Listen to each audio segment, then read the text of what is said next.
И јас храброста те носе многу далеко, Сузана.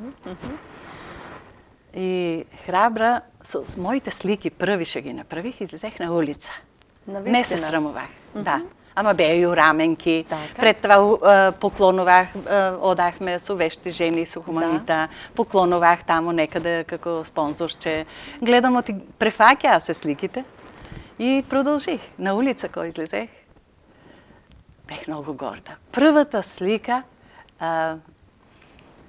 млад пар од Бугарија, поминаа, си га виде, си га реса, си га платија, убава фара и питаа кој е уметнико, мене ми е срам да кажам, оти јас сум како постара. И после викам, јас сум уметнико, аматер сум јас, не сум уметник, не смеем да кажам.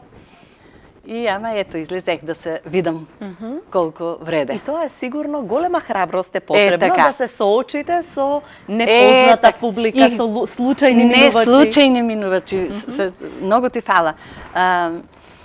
Доваѓа госте што не беа од Струмица, ние се знаеме, ние што се движиме на центарот и тука живеем.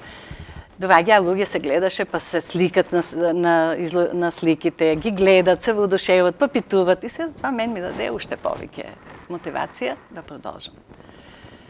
Најверојатно тоа се клучни моменти човек да продолжи и да добие дополнителна храброст и самодоверба, затоа што ако не се случило така, можеби ќе сте се повлекле. Да, да. Имавте ли моменти на двоумење? Дали треба да продолжите? Да, ми паѓаше енергијата. Многу убаво кажа. Енергијата ми паѓаше, но имах си верба во себе.